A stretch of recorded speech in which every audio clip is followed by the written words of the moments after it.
Cycle से 13,100 kilometre की दूरी तय कर कृषक पहुंचे खगड़िया। जनता ने माला पहनाकर किया स्वागत। दरअसल यूपी इटावा का रहने वाला रोबिन सिंह नामक कृषक एक पर्यावरण संरक्षण जागरूकता अभियान को लेकर खगड़िया पहुंचे। यह अभियान 6 अक्टूबर 2022 को कन्याकुमारी तमिलनाडु से शुरू हुआ, जिसमें 184 दिनों में 167 जिलों का सफर तय कर खगड़िया पहुंच गया। पर निकले हैं और क्या उद्देश्य है आपका? भारत के प्रत्येक जिले तक मुझे साइकिल से पर्यावरण संरक्षण के लिए एक अभियान लेकर जाना है। उस निमित्त मैं अभी पूरे देश के अंदर पूरे राज्यों के सभी जिलों तक जाने का काम कर रहा हूँ। अभी तक मैं 167 जिलों तक पहुँचा हूँ। 184 दिन हुए हैं। कन्याकुमारी तमिलनाडु से 6 अक्टूबर 2022 को यह जन जागरण अभियान यात्रा मैंने प्रारंभ की थी। अब मैं 13 राज्यों को पार करते हुए उत्तर प्रदेश की ओर बढ़ रहा हूँ।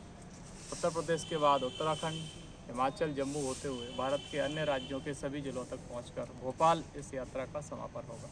अभी तक कितने किलोमीटर का यात्रा अभी कर? तक 13,100 किलोमीटर तक की दूरी तय हुई है। और कितना करना है अभी? पूरा 50,000 से अधिक है। आखिर संदेश क्या देना चाहते हैं? पूरा विश्व ग्लोबल वार्मिंग जैसे संकटों से जूझ रहा है और मनुष्य अभी सचेत नहीं हुआ है। हम सभी इसका कारण हैं। मनुष्य को उस और एक बार सोचना होगा और इस ग्लोबल वार्मिंग के संकट को कैसे हम पार पाएँ, इससे कैसे हम बचें, निवृत्ति पाएँ, उसके लिए हम सबको प्रयास करना होगा। प्रकृति का संरक्षण ही हम सबके लिए प्राथमिक इस समय आवश्यकता हो गई है। उसका कैसे संरक्षण हो, कैसे वृक्षों को अधिक से अधिक धरती पर लगाएं, प्लास्टिक का कैसे कम इस्तेमाल करें, अपने दैनिक उपयोग से इन वस्तुओं को कैसे बाहर करें, हमें एक बार विचार करना होगा। क्या नाम हो आपका? रोबिन सिंह। कहाँ के रहने वाले हैं? इटावा, उत्तर प्रदेश का रहने वाला। आखिर ये विचार मन में आया कैसे आपको? ये आज के समय की आवश्यकता है। विचार जैसा कोई विषय नहीं है। आज की जो स्थिति है, यदि हम इस पर अभी काम नहीं करेंगे तो आगे हमारे हाथ में कुछ करने की स्थिति नहीं होगी। आप क्या करते हैं? मैं कृषक। बाकी लोगों के ऊपर निर्भर करता है। यदि वो ऑक्सीजन लेना चाहते हैं, यदि वो सांस के साथ जीना चाहते हैं, स्वस्थ हवा लेना चाहते हैं, तो उनको भी इस तरह के प्रयास करने होंगे और भौतिक सुख सुविधाओं को छोड़ करके प्रकृति की ओर वापस लौटना ही होगा। यह आज समय की आवश्यकता है। जिस तरह से वार्मिंग की आपने बात किया, क्या सिर्फ ग्लोबल वार्मिंग सिर्फ इस जो आप अभियान चला रहे सिर्फ उसी से हो रहा है, किसी और चीज़ से भी उसकी ये भी एक उसका प्रमुख कारण है। जो पेट्रोलियम का इस्तेमाल करते हैं वो कहीं ना कहीं कार्बन तो रिलीज़ करता ही है। हम एसी का इस्तेमाल करते हैं, वो भी कहीं ना कहीं अन्य ऐसी गैसें रिलीज़ करता है जो ओजोन को क्षति पहुँचाती हैं। और प्लास्टिक का जो हम लोग निरंतर इस्तेमाल करते हैं वो भी कहीं ना कहीं प्रकृति के लिए घातक है।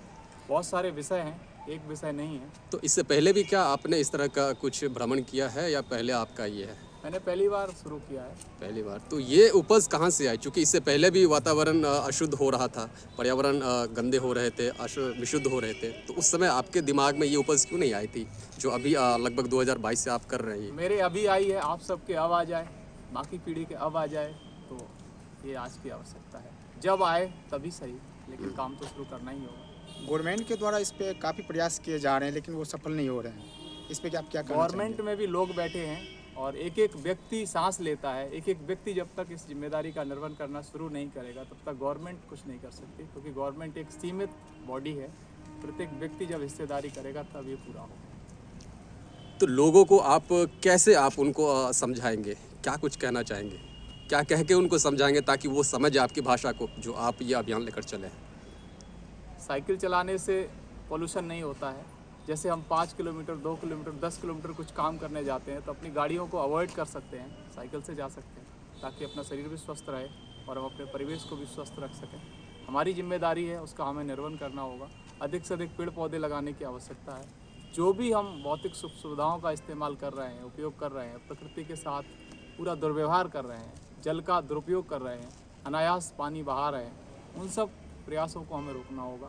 यही हम सबके लिए संदेश है, हमारे लिए भी है और जो भी लोग इस दुनिया में रहते हैं उन सबके लिए। जैसे टेक्निकली आप अपना मोबाइल भी यूज़ करते हैं ये, तो इससे भी कहीं ना कहीं इसका जो रेडिएशन निकलता है वो भी कहीं ना कहीं ग्लोबल वार्मिंग का एक हिस्सा है। तो 5G जो टेक्नोलॉजी है उसकी आवश्यकता नहीं है आज, उससे हमें वापस आना पड़ेगा। 5G 6G हो, हमें उनको कम करना होगा, इस्तेमाल ही कम करना होगा। 4G को लगभग तो बंद होने के कगार पे है और 5G अभी लॉन्च होने वाला है।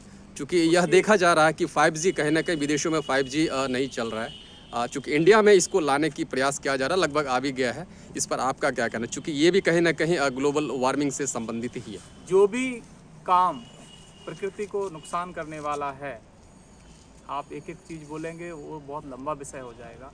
उन सब से हम सबको वापस आना होगा। हमें प्रयास करना होगा कैसे हम उन सुख सुविधाओं से वापस आकर प्रकृति की ओर लौटें। हमें इस पर काम करना होगा। चलिए, बहुत बहुत शुक्रिया आपका।